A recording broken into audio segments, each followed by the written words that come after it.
Hey everyone, ready to make some money online? We're diving deep into 20 different ways to make money online today. Whether you're looking for a side hustle, or ready for a complete career makeover, or even just curious about what's out there. This is for you. We're unpacking it all so you can find something that clicks for you. You know what's amazing? The internet has opened up so many possibilities. To make sense of it all, it's helpful to group these methods. One major category is skill-based opportunities. Think freelancing, creating online courses, managing social media for businesses, working as a virtual assistant, tutoring online, or even consulting. The core idea here is that your expertise has value, and people are willing to pay for it. So let's say we have a listener, Sarah. She's a stay-at-home mom, loves baking, and decorates the most amazing cakes. Could she actually turn that into an online income? Absolutely. Sarah could create online courses teaching her cake decorating techniques. She could offer virtual consultations to help people design their own cakes. She could even freelance her skills to bakeries or event planners who need a talented decorator. The internet allows her to reach a global audience right from her kitchen. Wow, that's amazing. I love that she could get paid for sharing her passion. What other categories are we diving into today? Content creation is another big one. YouTube, blogging, podcasting, even things like stock photography and videography, all ways to create content that people find valuable and earn money from it. Gaming and live streaming have exploded in recent years too, with people building entire careers around entertaining their audience online. So it's not just about uploading a funny cat video and hoping it goes viral. Haha, not quite. Success in content creation often depends on consistency and building a loyal audience. It's about engaging with your viewers or readers, providing them with content they genuinely enjoy and find valuable, and showing up consistently so they know what to expect from you. I could see how that would take some dedication. What about e-commerce? That seems like a whole other world. It is, and there are so many different ways to approach it. We've got affiliate marketing, selling digital products, print-on-demand services, drop shipping, and even selling handmade goods. They all require different levels of investment and management, but they all offer the potential to build a successful online business. Let's break down affiliate marketing a little. What exactly does that involve? Imagine Sarah, our cake-loving mom, starts a blog sharing her recipes and decorating tips. With affiliate marketing, she could partner with companies that sell baking supplies, cake decorating tools, or even online courses about baking. When someone clicks on her unique affiliate link and makes a purchase, she earns a commission. So she's essentially recommending products she already loves and uses and getting paid for it. Exactly. The beauty of affiliate marketing is that it can be integrated into so many online platforms. Sarah could promote those affiliate links on her blog, her social media, even in her email newsletters. It's a great way to monetize existing content and build an additional income stream. But isn't the market saturated with affiliate marketers these days? How can someone like Sarah stand out and actually make decent money? That's where things like SEO come in, by understanding how search engines work and using relevant keywords in her content. Sarah can make sure her blog posts and product recommendations show up when people are searching for those specific items. So it's not just about having a pretty website and some affiliate links. There's a whole strategy involved. Absolutely. Successful affiliate marketing requires understanding your audience, choosing the right products to promote, and making sure your content is visible to the people who are actually looking for it. There are different commission structures too. CPA, CPL, and rev share, which all impact how you earn. Okay, CPA, CPL, rev share, those sound a bit technical. Can you break those down for us? Sure. CPA stands for cost per action. You earn a commission when someone takes a specific action, like signing up for a free trial or downloading an app. CPL is cost per lead. You get paid for every lead you generate, like someone filling out a contact form. And rev share is revenue share. You get a percentage of the revenue generated from the sales you drive. Wow, I'm starting to realize how much there is to learn about this stuff. It's not as simple as just slapping a few links on a website and calling it a day. What about digital products? What are some examples of those? Think ebooks, .templates, .stock photos, .design elements, online courses, anything that can be created once and sold over and over again without having to worry about physical inventory or shipping. So going back to our baker, Sarah could create an ebook with her signature cake recipes, a set of printable cake decorating templates, or even an online course teaching her techniques. Exactly. And she could sell those digital products through her own website, platforms like Gumroad, or even marketplaces like Etsy. It's a great way to generate passive income because once the product is created, she can continue to sell it indefinitely. Okay, that's really interesting. Now, I'm a little confused about the difference between drop shipping and print on demand. They both seem to involve selling products without holding inventory, right? You're right, they both leverage a similar model. But there's a key difference. With print on demand, you're creating custom designed products, like t-shirts with your own designs, mugs with funny sayings, or phone cases with unique artwork. So if Sarah wanted to create a line of t-shirts with cute baking puns or aprons with her logo on them, she could use print on demand. Exactly. She designs the products, sets up an online store, and when someone places an order, a company like Printful or Redbubble handles the printing, packaging, and shipping. Sarah never has to touch the physical product. That's pretty cool. So where does drop shipping fit into all of this? Dropshipping is more about selling a wider range of pre-existing products. Let's say Sarah decides to expand beyond baking and wants to offer kitchen gadgets, baking tools, or even home decor items that complement her cakes. So she could find suppliers who offer those products and list them in her online store without actually stocking them herself. Exactly. When someone orders a whisk or a cake stand from Sarah's store, the order goes directly to the supplier, who then ships the product to the customer. So both print on demand and drop shipping eliminate the need for Sarah to manage inventory. But print on demand focuses on custom designed products, while drop shipping is more about curating a selection of existing products. You got it. And each model has its own pros and cons, depending on your goals and resources. This is making me realize that there are so many ways to approach e-commerce. It's not just about having a massive warehouse full of stuff anymore. That's what's so exciting about the online business world. The barriers to entry are lower than ever, and there are so many tools and resources available to help people get started. This is already giving me a lot to think about, and we've only just begun to explore the world of online money making.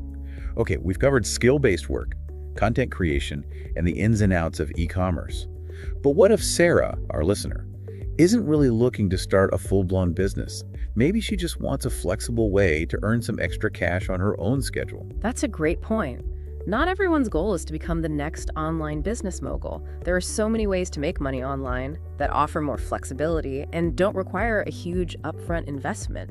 Let's say Sarah is amazing at helping her kids with their homework, particularly math and science. She could easily turn that skill into a side hustle. I was just thinking that online tutoring has become so popular, especially with so many people embracing remote learning. How does someone like Sarah get started with that? Platforms like VIP Kid and Tutor.com connect tutors with students all over the world. Sarah could specialize in elementary math or middle school science, set her own hours, and work from anywhere with an internet connection. I've always wondered about the earning potential with online tutoring. Is it really possible to make decent money doing that? It definitely can be. Experienced tutors who specialize in high-demand subjects, like test prep or college application essays, can command higher rates. And the beauty of online tutoring is that you can scale your business by taking on more students or offering group sessions. I bet Sarah's baking skills would come in handy during those virtual math sessions. Cookies for everyone who solves the equation. But seriously, that's a really great option for someone like her who wants flexibility and control over her schedule. What about something a bit more creative? I know a lot of people are curious about making money from photography, but they assume they need professional equipment and years of training. It's true that professional photography can be a competitive field, but there are plenty of opportunities for amateur photographers to monetize their skills. Stock photography websites like Shutterstock, iStock, and Adobe Stock allow photographers to upload their images and earn royalties every time someone licenses them. So even if Sarah is just taking pictures of her kids' birthday parties or her latest cake creations, those photos could potentially earn her some money. You'd be surprised what kind of images people are looking for. High-quality photos of everyday moments, food, nature, or even just interesting textures can be in high demand. The key is to understand what types of images sell well and to ensure your photos are properly lit and composed. I'm starting to see a theme here. Whether it's online tutoring or stock photography, success seems to come down to identifying a need, honing your skills, and understanding the platforms and marketplaces where you can connect with potential customers.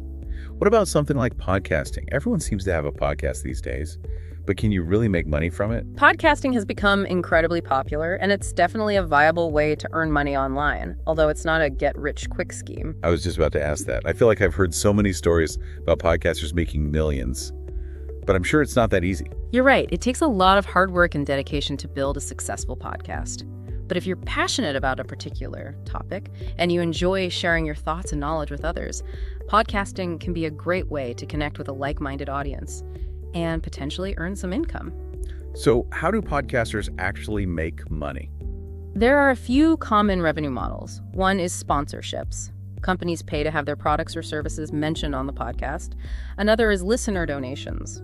Many podcasters have Patreon accounts or use platforms like Ko-Fi, where listeners can contribute a small amount of money to support the show. And of course, there's advertising, which can be integrated into the podcast itself or through ad networks. I imagine the earning potential really depends on the size and engagement of the podcast audience, right? Absolutely. Building a loyal listenership is crucial for any podcaster who wants to monetize their show. It takes time to grow an audience and establish yourself as an authority in your niche, but it can be incredibly rewarding. I'm starting to think Sarah should start a podcast called Baking with Sarah. She could share her recipes, decorating tips, and interview other baking enthusiasts. I'd definitely subscribe. Speaking of creative pursuits, what about selling handmade goods online? That seems like a great way to turn a hobby into a source of income. You're absolutely right. Platforms like Etsy have made it easier than ever for people to sell their handmade crafts. Jewelry, clothing, art, and all sorts of other unique creations. I love the idea of supporting independent makers and finding one-of-a-kind items that you can't find anywhere else. But how do these sellers stand out in such a crowded marketplace? That's where branding and marketing come in. Etsy sellers who are successful often have a strong visual identity, high-quality product photos, compelling product descriptions, and an active social media presence. They tell the story behind their products, connect with their customers on a personal level, and build a community around their brand. So it's not just about creating beautiful things, it's about presenting them in a way that resonates with buyers and makes them want to click that add to cart button. Exactly, and for someone like Sarah, who's already passionate about baking and creating beautiful cakes, transitioning those skills to a platform like Etsy could be a natural fit. She could sell her signature cake toppers, custom cookie cutters, or even offer online workshops teaching her decorating techniques. I love that idea. It's all about leveraging existing skills and passions to find a path that feels authentic and enjoyable. Okay, we've explored a lot of options that are relatively low-tech and don't require a huge upfront investment. But what about something a bit more cutting edge? I know a lot of people are curious about cryptocurrency, but it seems like a really complex world to navigate. Cryptocurrency is definitely a hot topic, and it can seem intimidating at first. But the underlying technology, blockchain, is actually quite fascinating. I'm a bit fuzzy on the details of blockchain. Can you give us a quick explainer? Imagine a digital ledger that's distributed across a network of computers. Every transaction is recorded on this ledger, and it's constantly being updated and verified by the network. This makes it incredibly secure and transparent. So it's like a public record of every cryptocurrency transaction, making it almost impossible to tamper with. Exactly. And that's one of the things that makes cryptocurrency so appealing to many people. It's decentralized, meaning it's not controlled by any government or financial institution. So how does someone like Sarah, our baking extraordinaire, get involved in the world of cryptocurrency? It doesn't seem like something that directly relates to her cakes and cookies. You'd be surprised. Some bakeries and cafes are starting to accept cryptocurrency as payment. But beyond that, Sarah could simply choose to invest in cryptocurrency as a way to diversify her portfolio. But isn't it incredibly risky? I've heard stories about people losing a lot of money investing in cryptocurrency. It's true that cryptocurrency is a volatile market, and there are definitely risks involved. But it's also a rapidly growing industry with a lot of potential for growth. The key is to do your research, understand the risks involved, and never invest more money than you can afford to lose. So it's not something to jump into lightly, but it could be a worthwhile investment for someone who's willing to learn and approach it cautiously. What about app or software development? That seems like another area where you need a lot of technical expertise. It's true that traditional software development requires coding skills and a deep understanding of programming languages. But the rise of no-code and low-code platforms has made it possible for people with little to no coding experience to create apps and software. Okay, so Sarah could create an app without having to learn how to code. How does that work? These platforms use visual interfaces and drag-and-drop elements, making it much easier to build apps without writing complex code. Of course, there are limitations to what you can create with no-code platforms, but for simple apps or prototypes, They can be a great starting point. So Sarah could create an app with her favorite cake recipes, a cake decorating tutorial, or even a game where you have to decorate a virtual cake. Exactly. She could test her ideas, get feedback from users, and potentially even monetize the app through in-app purchases or subscriptions. The app stores are filled with success stories of everyday people who turn their app ideas into profitable businesses. This is really making me think about all the different ways technology is opening up opportunities for people to create, connect, and earn money online.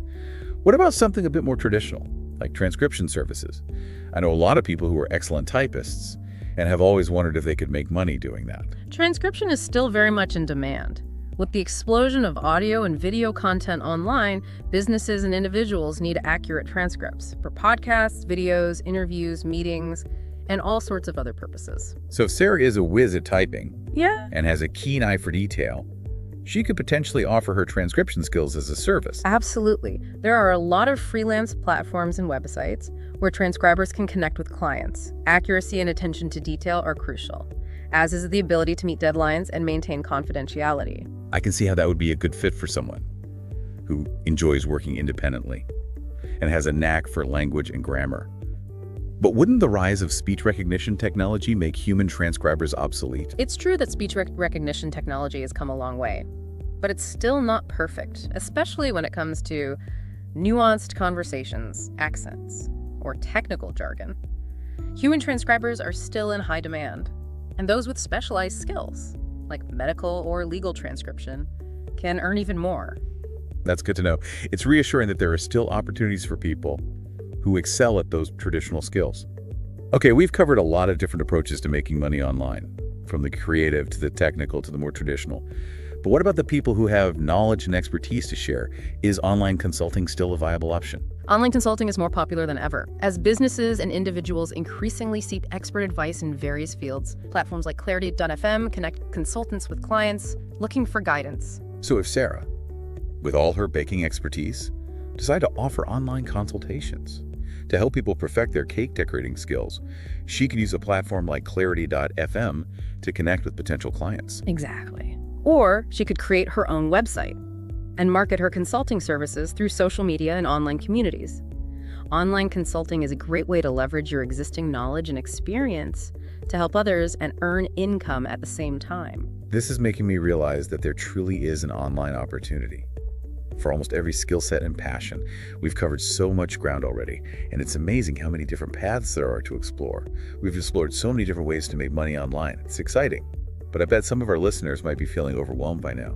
So many options. How can we help them narrow it down and choose the right path for them? Well, the good news is the perfect online money-making method is probably already right there in front of you. It's likely something you already enjoy doing, something that energizes you, not something that drains you. You mean start by looking inward, identify our existing skills and passions. Exactly. Think about what you're already good at, what you naturally gravitate towards, what you enjoy spending your time on, what kind of problems you like solving. Those are often the seeds of a successful online venture. So for Sarah, our baker, it could be her love of creating beautiful cakes or sharing her knowledge with others. Maybe it's the joy she gets from seeing people enjoy her creations. Exactly. Once she's identified those core passions, she can start exploring the different online avenues that align with those interests. Does she enjoy teaching? Maybe online courses or virtual workshops are a good fit. Does she love connecting with people? Perhaps social media management for bakeries or food bloggers could be a fun path. Okay, so we've tapped into our passions.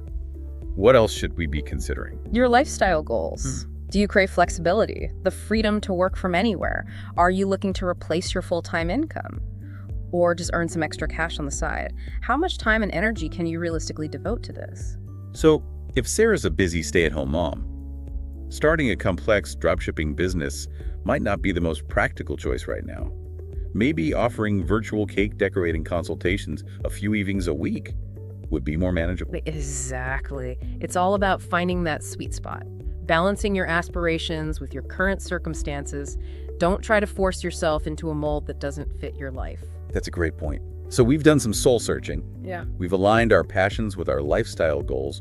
Now what? Now it's research time. Really dive deep into the methods that spark your interest. Read articles, watch videos, listen to podcasts, join online communities, immerse yourself in the world of online business, and learn from those who are already succeeding in your chosen niche.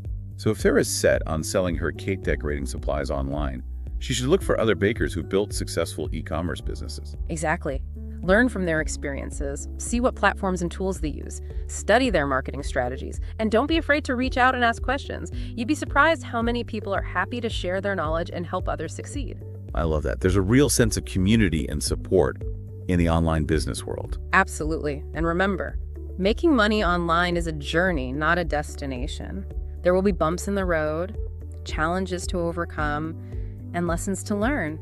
But that's all part of the fun. Okay, so we've done our research, we're feeling inspired, and we're ready to take action. Where do we begin? Start small. Don't try to do everything at once. Don't get caught up in building the perfect website before you even launch. Choose one method, one platform, one product. Whatever feels most manageable, focus on getting that off the ground. So if Sarah feels overwhelmed by building a whole e-commerce website, maybe she starts by selling a few cake toppers on Etsy. Exactly. Or maybe she creates a simple landing page offering her virtual cake decorating consultations, then shares that link with her friends and family on social media. The key is to take that first step, get some momentum going, and build from there. I like that approach. Break down those big goals into smaller, more achievable steps. What other advice do you have for someone starting out? Don't be afraid to experiment. Try different approaches. See what works best for you. Track your results. See what resonates with your audience, and be willing to adapt as you go. There's no one-size-fits-all formula for success. So flexibility and a willingness to learn are essential in the online world. Any final words of wisdom for our listeners before we wrap up? Embrace the journey. Celebrate your wins. Learn from your setbacks. Remember, building a successful online business takes time and effort. It takes passion. But most importantly, have fun along the way. I love that. So to recap, making money online is about finding what you love and figuring out how it fits into your life. It's about doing your research, starting small, and not being afraid to experiment, and never losing sight of the joy that comes from creating something you're proud of. Beautifully said. And remember, the online world is constantly changing. Stay curious, embrace new technologies, and never stop learning. Who knows, maybe one of our listeners will create the next big online sensation. That's what's so inspiring about this. The possibilities are truly endless. Thanks for joining us for this deep dive into making money online. We hope you feel empowered to take action and create the online business of your dreams. It was a pleasure. And remember, the internet is your oyster. Now go out there and make some pearls.